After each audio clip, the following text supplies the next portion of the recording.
Cable লিগাৰে চৰ্চা।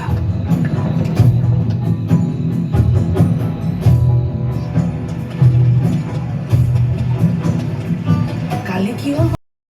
নমস্কাৰ সকলোকে মোৰ অন্য এটা ভিডিঅ'লৈ আশা কৰোঁ আপোনালোক সকলো ভালে কুশলে আছে। আপোনালোকৰ কিবা মোৰো ভালেই। আগৰ যিটো ক্লিপ দেখিলে সেই ক্লিপটোৰ হৈছে গোলাইচুৰ নামৰ অসমীয়া বোলছবিখনৰ গোলাইচুৰখন পৰিচালনা কৰিছে ৰক্তিম কমল বৰুৱাই। আপোনালোকে আশা কৰোঁ আপোনালোক সকলোৱে চাবগৈ। এই কাৰণে চাবলৈ কৈছোঁ, বহুত ব্যক্তিক্ৰমী চিনেমা বনাইছে। বহুত দিনৰ মূৰত এনেকুৱা এখন ব্যক্তিক্ৰমী চিনেমা চাবলৈ পাই নিজকে বহুত সৌভাগ্য বুলি ভাবিছোঁ। আৰু গাঁৱলীয়া পটভূমিত চিনেমাখন বনাইছে আৰু তাত যিটো গোলাপী চৰিত্ৰ আছে, আচলতে সঁচাকৈ ক'বলৈ গ'লে তেওঁ বহুত পৰিশ্ৰম কৰিব লগা হৈছে গোলাপী চৰিত্ৰটোৰ কাৰণে।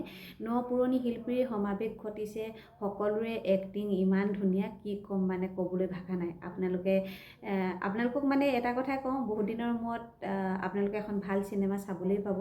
আৰু মই চাই আহি যিহেতু ভাল পালোঁ, মোৰ ৰিভিউটো আপোনালোকৰ আগত আগবঢ়ালোঁ। আশা কৰোঁ অসমীয়া হিচাপে আপোনালোকে সকলোৱে চিনেমাখন চাবলৈ যাব। আৰু ইয়াকে ক'লোঁ, আৰু চিনেমাখন চাই অকণো আমনি নালাগে, বহুত ধুনীয়া চিনেমা হয়। আৰু মোৰ ভিডিঅ'টো আজি ইমানেই আছিল। আশা কৰোঁ ভিডিঅ'টো আপোনালোকৰ ভাল লাগিল। আৰু চিনেমাখন